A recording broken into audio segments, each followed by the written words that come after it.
35 US dollars. They fix the price themselves, the US government. They fix the price at $35. In fact, if we want to be more specific with the answer, I'll have to tell you that the US government has no control over the money. It is something called the Federal Reserve. They're the ones who fix the price. They fix the price of gold at 35. But then, between 1944, when Bretton Woods was concluded, to 1973, the price moved from 35 to 40. Guess what happened in 1973? The war, the Ramadan War, also known as Yom Kippur War, and then King Faisal rahimahullah imposed the oil boycott. That was before some of you were born, Oil boycott on the United States. When Uncle Sam was slapped with his oil boycott, guess what happened to the US dollar? It collapsed by 400%. It was 40 and it became 160, which is a very plain and clear indication of the vulnerability of the US dollar. The second instance was in January 1980, after the Iranian Revolution. In fact, we know the exact date. It was the 15th of January 1980, when the market was afraid that the Iranian Revolution might be exported into the Gulf. And the US dollar fell to 850 US dollars to 1 ounce of gold, indicating the vulnerability of the US dollar. So when the attack comes, which I am anticipating is going to come soon, during this summer while I was touring Indonesia and Malaysia and Singapore, in my public lectures I was saying I expect it to come within the next 5 to 10 years. But after September the 11th, I think I have to expect it even earlier than that. Is it permissible for a Muslim to inherit from a non-Muslim? Why? Because the Muslim, if he is to pay even minimum attention to the concept of purity, has to ensure that what goes into his stomach is halal, because that can affect your spiritual state. The clothes that you wear must be halal.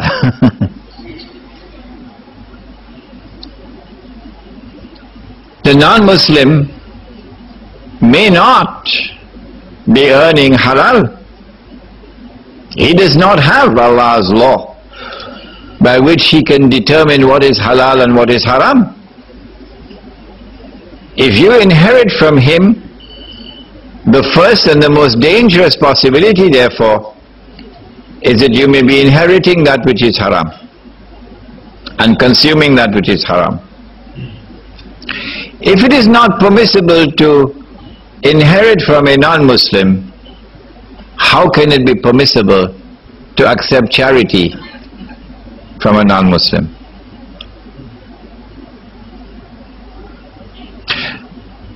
In a condition of darura, yes, you can even accept pork.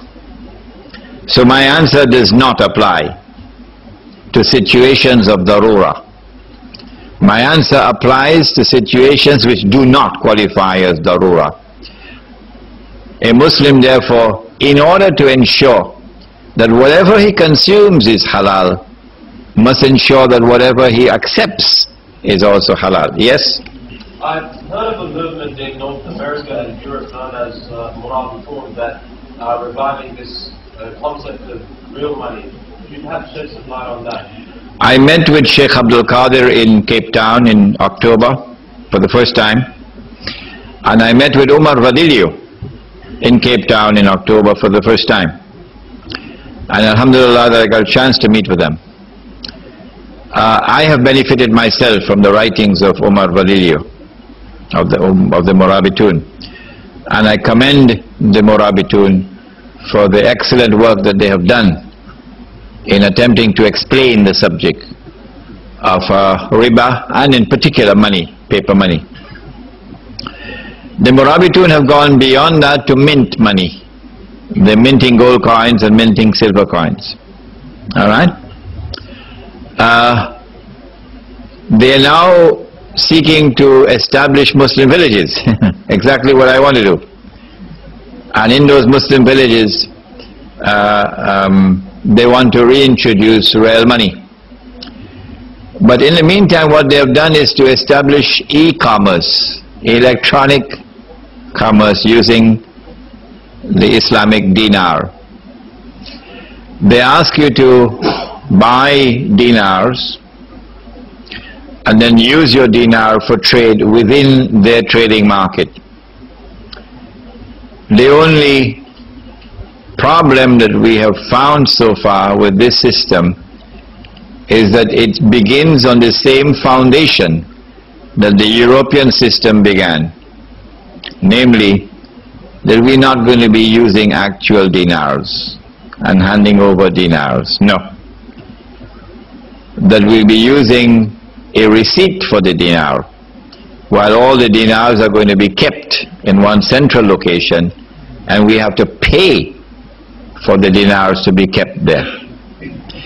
They are going to be earning money while keeping and storing the dinars, and we have to depend upon their honesty and their integrity, that when we want our money, we can get our money. I'm not comfortable with that.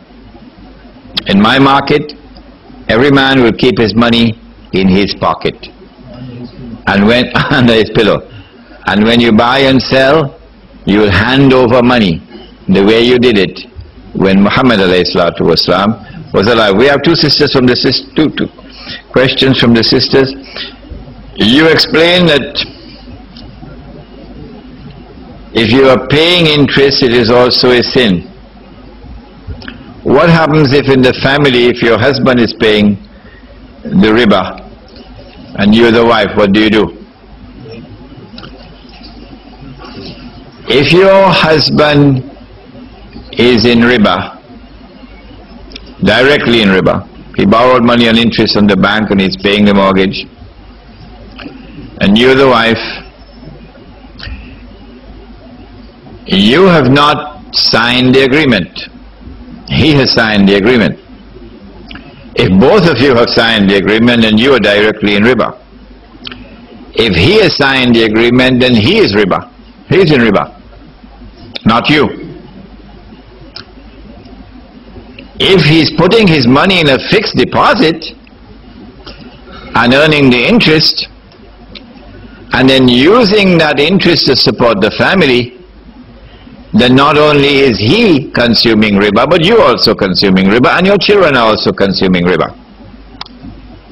But if he's only paying riba, not taking riba, then he is in riba, not you. However, you're now living with a man whom the Prophet Muhammad ﷺ has cursed. No woman should ever want to continue to live with a man who has the curse of the Prophet upon him. So what you do is you inform your husband, either you get out of riba or I want out of your life. He will then respond and say, well, you can leave if you want to leave, I get somebody else. Or he can respond and say, no, I'm wrong, I promise you, I'm going to get out of riba. In which case, you thank Allah that your husband has seen the right path, and you now assist him and encourage him to try to get out of riba. And both of you pray to Allah for help. What do you do with interest when you take it out of your account?